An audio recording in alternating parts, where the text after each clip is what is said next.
My stepfather pushed me into the water as a joke. I made him the punchline. My stepfather Rodney came into my life when I was 12 years old. My mom had been single for 4 years after my dad passed away and she was lonely. Rodney was a coworker who asked her out repeatedly until she finally said yes. He was loud and confident and told jokes constantly. My mom laughed at everything he said like he was the funniest person alive. I never found him funny. From the beginning, Rodney treated me like an obstacle between him and my mother. He complained when I interrupted their conversations. He sighed when I needed rides to school activities. He made comments about how expensive kids were and how lucky he was that he never had any of his own. My mom always defended him by saying he just needed time to adjust. He never adjusted. He just got worse. When I was 14, my mom and Rodney got married. The wedding was small and I wasn't asked to be part of it. Rodney said having a kid in the ceremony would make things awkward. My mom agreed because she wanted him to be comfortable. I sat in the audience and watched my mother marry a man who couldn't even pretend to include me on the most important day of her life. That set the tone for the next 2 years. Rodney's favorite thing to do was make me the target of his jokes. He made fun of my grades even though they were decent. He made fun of my clothes even though I bought them myself with babysitting money. He made fun of my friends even though he never bothered to meet them. Every family dinner included at least one comment at my expense, followed by Rodney laughing at his own humor. My mom would tell me to lighten up. She said Rodney was just trying to bond with me. She said this was how he showed affection. I didn't feel affection. I felt small. The fishing trip happened the summer I turned 16. Rodney announced he was taking the family to a lake cabin for a long weekend. He made it sound like a generous gift, even though my mom paid for most of it. I didn't want to go, but my mom begged me to give Rodney a chance. She said it could be a fresh start for all of us. I agreed because I loved my mom and I wanted her to be happy. The first day at the cabin was fine. We unpacked and explored the area and had dinner together. Rodney was on his best behavior, and I started to think maybe this trip would be different. The second day, Rodney suggested we go fishing on the dock. He said it would be a good bonding activity. My mom stayed behind to read and told us to have fun. I followed Rodney down to the water even though I didn't really want to spend time alone with him. We fished in silence for about an hour. I actually started to relax. The lake was calm and quiet and nobody was making fun of me. Then Rodney decided the moment was too peaceful. He walked up behind me while I was focused on my line. Without any warning, he shoved me hard between my shoulder blades. I flew off the dock and hit the water face first. The lake was cold, and I swallowed a mouthful before I surfaced. My phone was in my pocket. It was destroyed. My clothes were soaked. My fishing rod sank to the bottom. When I climbed back onto the dock, coughing and shivering, Rodney was laughing so hard he could barely breathe. He said I should have seen my face.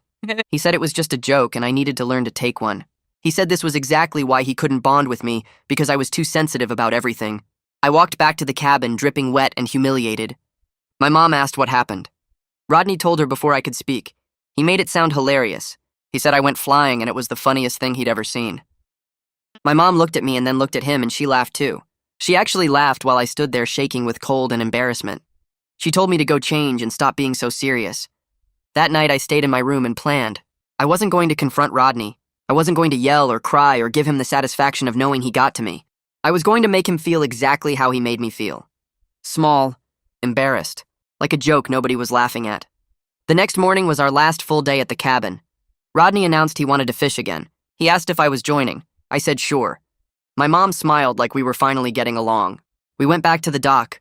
Rodney was in a great mood because he thought his prank brought us closer together. He kept chuckling about it and asking if I was going to stand closer to the edge this time. I waited until he was focused on his line. I waited until he was leaning forward, watching for a bite. Then I kicked the back of his knee as hard as I could. His leg buckled and he went sideways off the dock. The splash was loud and messy. Water exploded around him as he hit the surface at a bad angle. I watched him disappear under the dark water for a second before he came back up gasping and coughing. His face was red and twisted with anger. He started yelling before he even got his breath back. What the hell was I thinking? Was I trying to kill him? Did I have any idea how dangerous that was? I stood on the dock looking down at him and waited for him to finish. When he paused to catch his breath, I told him it was just a joke. He needed to learn to take one. His eyes went wide and his mouth opened, but nothing came out. I turned and started walking back toward the cabin. Behind me, I heard him splashing and swearing as he tried to get to the edge of the dock. My mom came running down the path from the cabin. She was moving fast and her book was still in her hand like she forgot she was holding it. She stopped when she saw Rodney in the water. Her eyes went from him to me and back to him. What happened? Who fell in? Rodney was gripping the edge of the dock trying to pull himself up, but his leg wasn't working right. He kept yelling that I attacked him, that I kicked him off the dock for no reason. My mom's face went pale and then red. She looked at me like she didn't recognize me. I explained it calmly. I told her I kicked the back of Rodney's knee and he fell in the water, just like he pushed me in yesterday. Just like he thought was so funny when I lost my phone and my fishing rod and stood there dripping wet while they both laughed. My mom's whole body went stiff.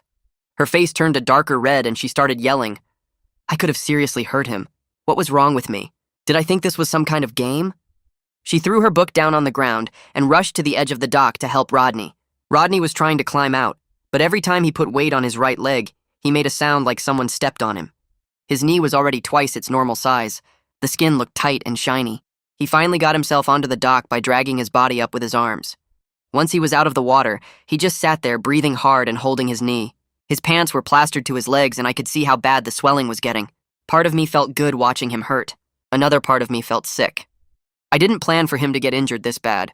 I just wanted him to feel stupid and small like he made me feel. A man came walking fast down the path from the cabin next to ours. He was older with gray hair and wore work boots that were covered in mud. He asked what was going on and if everyone was okay. My mom told him there was an accident. The man looked at Rodney sitting on the dock holding his knee, and his face got serious.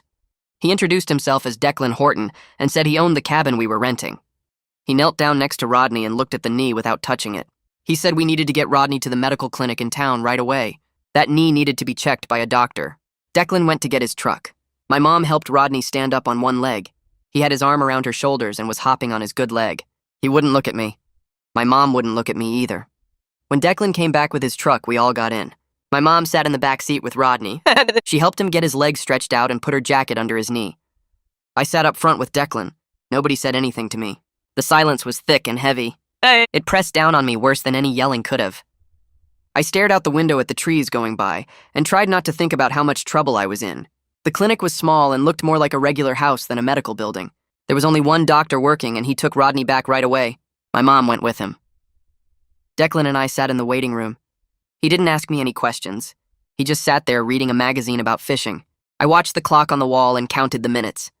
After about 40 minutes, the doctor came out with Rodney on crutches. My mom was next to him looking worried. The doctor said it was a bad sprain with possible ligament damage. He had wrapped the knee in a tight bandage and given Rodney pain medication. Rodney needed to see an orthopedic specialist when we got home to make sure nothing was torn. The doctor said Rodney was lucky it wasn't worse. The drive back to the cabin was even quieter than the drive to the clinic. Declan dropped us off and said to let him know if we needed anything else. My mom thanked him about 5 times. Once he was gone, she helped Rodney into the cabin and got him settled on the couch with his leg up on pillows. Then she came and found me in my room. I was sitting on the bed staring at the wall. She closed the door behind her and just stood there for a minute. When she finally spoke, her voice was shaking. She was crying. She asked me how I could hurt someone like that. She said this wasn't who she raised me to be. She said she didn't even know who I was anymore. I felt something break open inside me. All the things I'd been holding in for 4 years came pouring out. I told her about every single joke Rodney made at my expense. Every time he made fun of my clothes or my grades or my friends. Every family dinner where he used me as his punchline. Every time she told me to lighten up and stop being so sensitive. Every moment I felt small and unwanted in my own family. I told her about sitting in the audience at their wedding watching her marry someone who couldn't even pretend to include me. I told her how it felt to stand there dripping wet while they both laughed at me yesterday. My voice kept getting louder, and I couldn't stop the words from coming out. My mom's face changed while I was talking. She looked shocked. She kept shaking her head like she couldn't believe what she was hearing. When I finally stopped talking, she sat down on the bed next to me. She said Rodney was just trying to bond with me. She thought I understood that. She said he didn't know how to connect with kids because he never had any of his own. She kept saying she thought I knew it was all in good fun. She thought we were getting closer. Her voice sounded confused, like she genuinely didn't see what had been happening right in front of her for 4 years. I told her I didn't care if she understood. I said I spent 4 years being the target and she let it happen.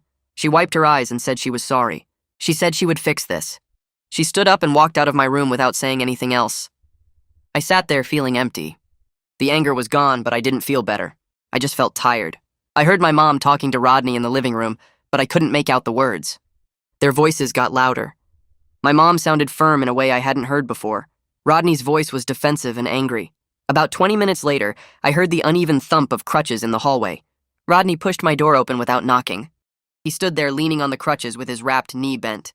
His face was red and his jaw was tight. He told me I needed to apologize right now. He said what I did was wrong and I knew it. I looked at him and said no. He stared at me like he couldn't believe what he just heard. He said I was exactly the ungrateful kid he always knew I was. He said this whole thing proved he was right about me from the start. He said I was selfish and violent, and he should have known better than to try connecting with someone like me. I didn't say anything back. I just looked at him until he turned around and left.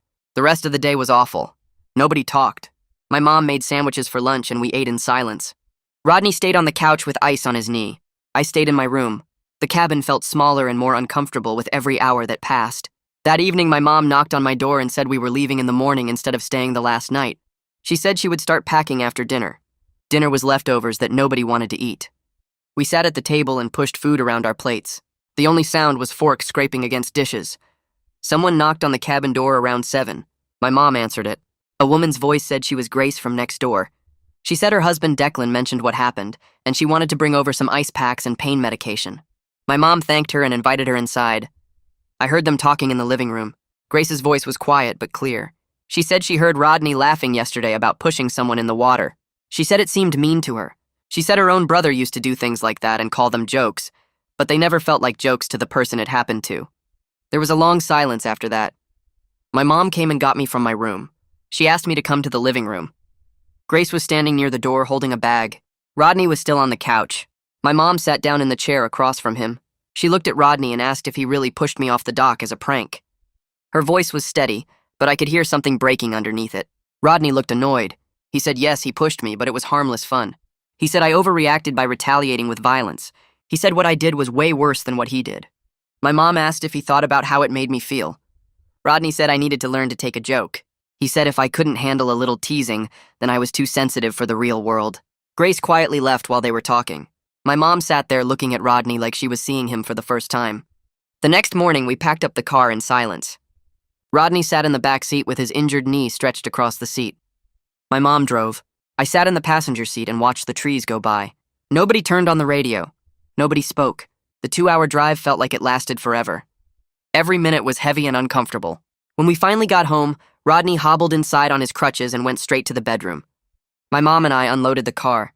She kept looking at me like she wanted to say something but didn't know what. 2 days later, my mom told me she made an appointment with a family therapist. She said all 3 of us were going. Rodney came out of the bedroom and said therapy was unnecessary. He said it was expensive and a waste of time. He said we could work this out ourselves without paying someone to listen to us talk. My mom looked at him and said we were going. Her voice was firm. Rodney started to argue, but my mom cut him off. She said this wasn't up for discussion. Rodney went back to the bedroom and slammed the door. My mom sat down at the kitchen table and put her head in her hands. The orthopedic specialist appointment happened 3 days after that. My mom drove Rodney to the office. I stayed home. When they got back, Rodney looked angry and my mom looked worried. She told me the specialist confirmed a partially torn ligament. She said Rodney needed physical therapy for months. She said the injury might cause permanent problems if he didn't take recovery seriously. Rodney said it was all my fault. He said I ruined his knee and now he had to deal with this for the rest of his life. My mom told him to stop. Rodney looked shocked. My mom never told him to stop before. The first therapy session was the following week. We sat in a small office with comfortable chairs and nature pictures on the walls. The therapist was a woman in her 50s with gray hair and glasses. She asked us to introduce ourselves and explain why we were there. Rodney jumped in first. He said he was the victim. He said I was a violent kid who attacked him without reason. He said he tried for years to bond with me, but I rejected every attempt. He said this whole situation proved I had anger issues that needed to be addressed. The therapist listened without interrupting. Then she looked at me and asked for my side. I told her everything. The jokes, the wedding, the doc, my mom crying in the corner. When I finished, the therapist was quiet for a moment. She turned to Rodney and asked him to describe his relationship with me over the past 4 years. She asked him to give specific examples of how he tried to bond.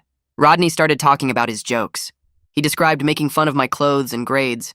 He talked about the pranks he played. As he spoke, his voice got less confident. Even he seemed to realize how one-sided and mean everything sounded when he said it out loud.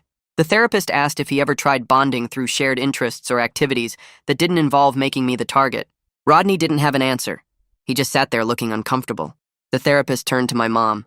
She asked why my mom allowed this dynamic to continue for so long. My mom's eyes filled with tears. She said she ignored my feelings because she was afraid of losing Rodney. She said after being alone for 4 years following my dad's death, she couldn't face being single again. She said she convinced herself that Rodney's jokes were harmless. She said she told herself I was being too sensitive because that was easier than admitting her husband was cruel to her son. Her voice broke and she started crying. The therapist handed her tissues and told her that acknowledgement was an important first step. Over the next month, things slowly shifted at home. Rodney stopped making jokes at my expense. He didn't apologize, but he stopped. He was cold and distant while recovering from his injury.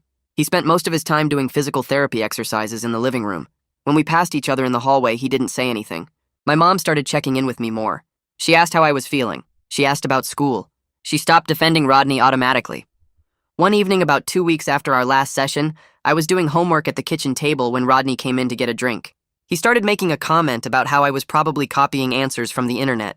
Before he could finish, my mom looked up from her magazine and told him to stop. She said she was tired of hearing negative comments about me and that he needed to find something nice to say or keep quiet. Rodney looked surprised and walked out of the room without another word. My mom glanced at me and went back to reading like nothing happened, but I noticed her hands were shaking a little. Over the next few weeks, she did that kind of thing more often.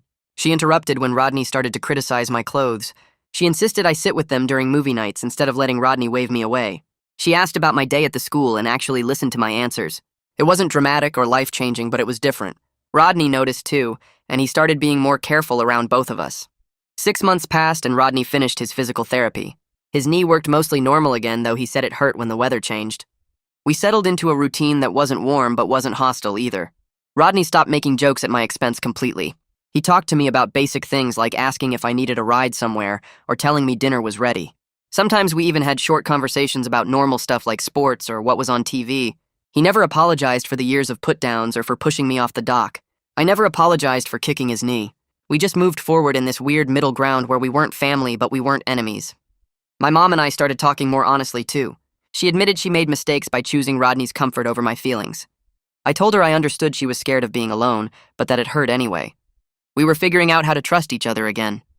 It was slow and awkward and nothing like those perfect family reconciliation stories you see in movies. But it was real and it was ours, and that had to be enough.